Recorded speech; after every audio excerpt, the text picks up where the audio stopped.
Season's greetings, everyone. Here are some early predictions for the year ahead. 2024 will be the year of white grievance. With many millions heading to the polls, white identity politics will be the fuel of this year's European Union elections. And white nationalism will surely dominate the political agendas of the United Kingdom and the United States. Across the West, dog whistle political signals to the electorate will become progressively more audible.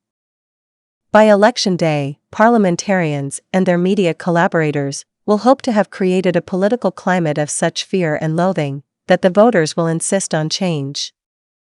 White identity politics have governed the world since the early 17th century. Until the 1980s, this control was simply called a consensus, or world opinion, or international order. In the 18th century, European states had so devastated most other cultures and races that they were able to establish what militarists call full-spectrum dominance. It was the best of times. Resistance was futile. Nothing could stand up to the triple whammy of guns, money, and religion. Fast forward another 300 years, and it is clear to see that a catastrophically low fertility rate is the price the West has paid for global dominance. Europe's share of the world's population will shrink to 6 or 7% by the end of this century. The situation just over 100 years ago was quite different. At the turn of the 20th century, 1 in 4 of the world's population was European. As a consequence, existential fears about the future of white people are growing fast. Former American President Richard Nixon was the West's first modern white identity politician to be appointed to a high office. He came to power as Black America's equality stranglehold on the country's social and political agenda was tightening. Nixon's answer to rising Black rights consciousness was to encourage Black capitalism. Black capitalism was an exciting soundbite. The call to Blacks to embrace capitalist enterprise sounded like freedom and emancipation. It held out the promise that Blacks might claim their share of the American dream. And didn't capitalism almost guarantee riches and success? Just look at what it had done for Koreans, South Asians, and every other immigrant community who have prospered mightily in America. Yet 1970s Black capitalism was a cruel trick. The roots of America's economic power can be found in the genocidal dispossession of the continent's original inhabitants. Capitalism emerged out of the gigantic murderous enterprise that was African slavery, combined with the extraordinary looting of natural resources located both near and far. Capitalism's most fervent supporters rarely mention that realizing the American dream depended heavily on redlining, government subsidies, sustained investment in white communities, and a deep and profound reluctance to share the country's wealth with Black people. In 1970s America, capitalism was always going to be a pipe dream for Black people. It is one thing to set up a laundromat or a soul food restaurant, but quite another to create an economic base that could support troubled inner-city communities. Tricky Dick Nixon hoped that his country's poorest citizens would be so dazzled by the prospect of wealth and riches that they might not notice that his policies transferred jobs and capital away from the very same Black communities he was publicly committed to saving. Nixon doubled down on his anti-Black agenda by starting the war on drugs.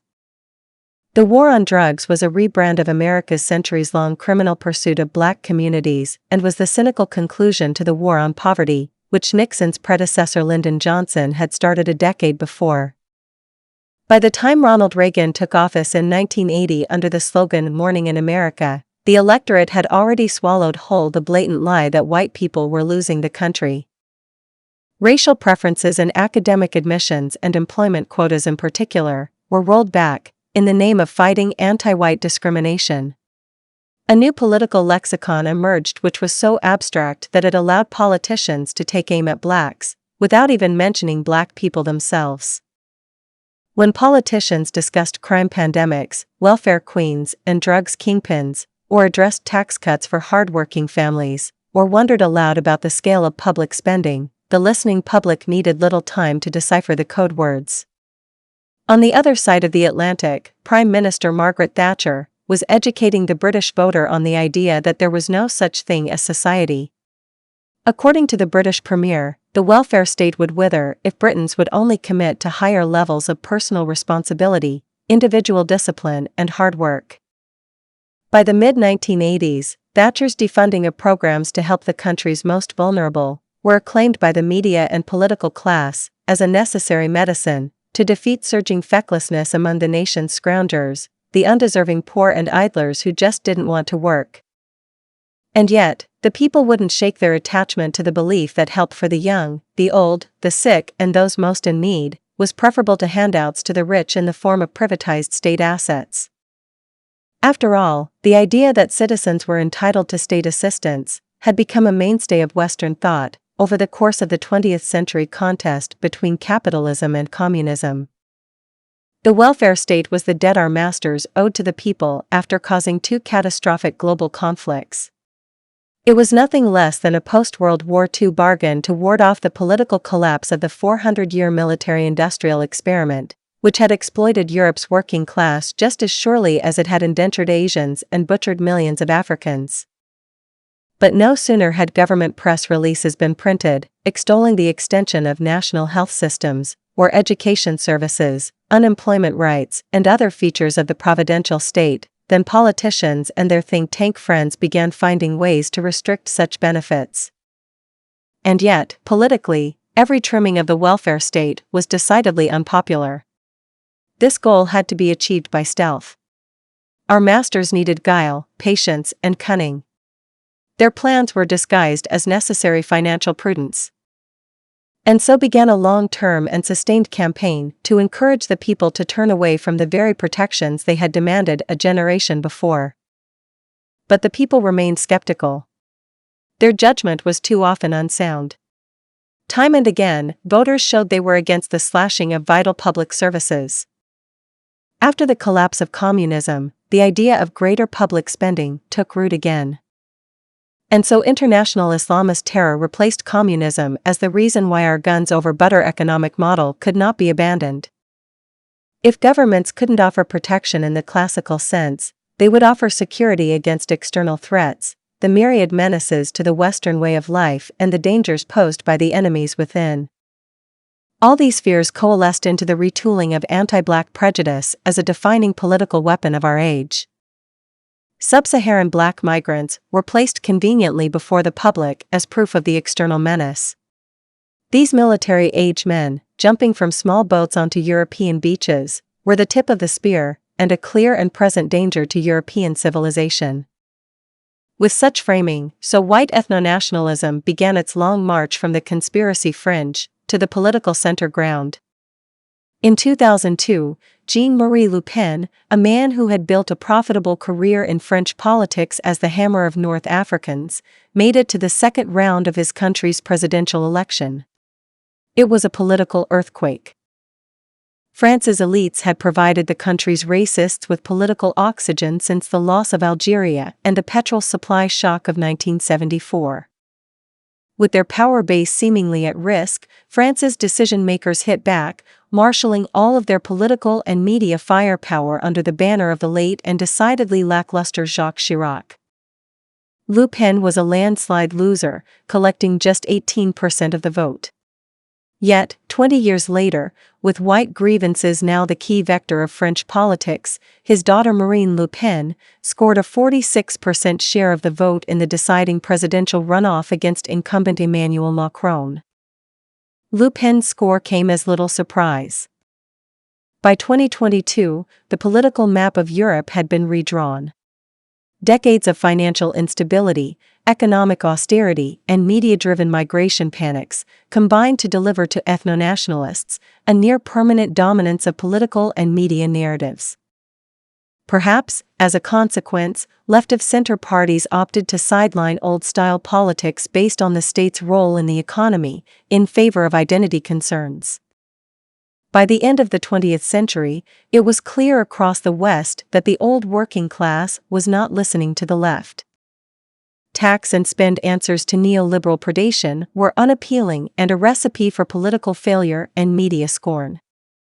In 1983, the UK Labour Party under then-leader Michael Foot asked the electorate to approve a political programme derided by Gerald Kaufman, a Labour frontbench MP, as the longest suicide note in history. Savaged by the media and the political and business class, the Labour Party was soundly thrashed at the polls by Marshall Thatcher, and a lesson was learned that would last for a political generation. The British centre-left could not win by promising to defend the welfare state. Nor could it hope to maintain public services, whilst also protecting jobs. Boxed in by a belligerent media, and rendered meek by the iron laws of international capital, the left put away its convictions and committed to being better and more caring administrators of neoliberal economics. Left-wing parties in other Western democracies reached similar conclusions. At election time, voters would face a stark choice.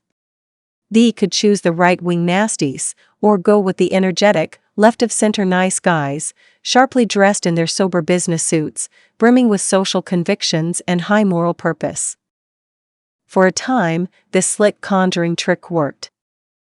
The left soon became the political home of young people, women, sexual minorities, and ethnic groups. Over time, there was more political energy in fighting culture wars than finding lasting remedies to the weaknesses of Western economies. The common attack line from the right was to blame national decline on migrants and the advocates of diversity. They hoped this would blind voters to the simple truth that bankers and hedge fund managers are the very people betting consistently against the national interest. It is they who finance the business class that has most to gain from the contribution of migrants to key sectors such as agriculture, building construction, healthcare, and hospitality. Both sides respected faithfully the political omerta which attaches to migration for labor exploitation.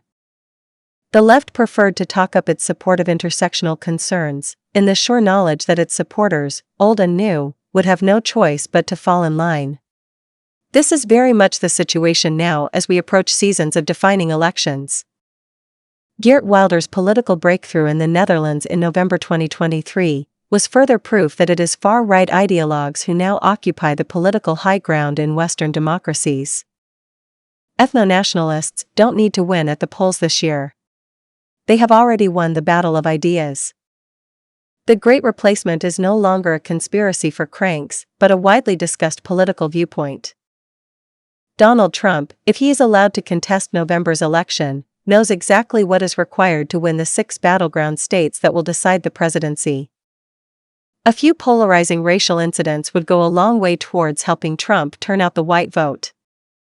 So expect the media to oblige with pictures of mile-long migrant caravans snaking through the valleys of Central America and multiple stories highlighting the dangers of critical race theory, ethnic gangsters, and more examples of woke excess, for which diversity, code for black people, will be blamed. Expect the left to return this fire with stern warnings that racial progress will be harmed by a return of the political right to high office. The incumbent Joe Biden is under pressure to do a Johnson and announce this spring that he will not run again. Polls show Biden is less popular than he was 4 years ago with black and Hispanic voters.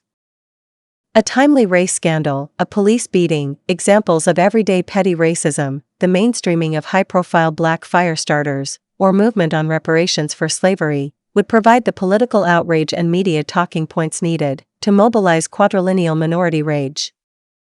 And over in Europe, television images from the Mediterranean will be politically priceless to the ethno-nationalists who ask voters to endorse their vision of Europe as a fortress and a civilization project.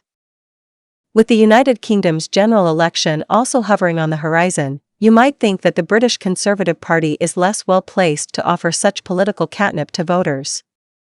After all, it is led by Rishi Sunak, who is of South Asian heritage. But do not be fooled. Brexit king Nigel Farage is positioning himself on Sunak's right. Tory party strategists have nightmares about the consequences of Farage's visceral appeal to Daily Mail reading Conservative voters, who worry that the country is being sunk by a motley crew of migrants, malingerers, mad socialists, and trans women. Sunak has proven himself to be a competent prime minister, but even his keenest supporters would not back him to match Farage's campaigning skills and mastery of television news. So, how will Sunak respond? Dare he allow himself to be outflanked and let go unanswered Farage's accusation that he is weak on migration? Surely not. Indeed, there is plenty of evidence that proves that non-whites can be extremely effective as agents of white grievance politics too. Just ask the woman Sunak sacked last year from her job as British Interior Minister, the former Home Secretary, Sala Braverman,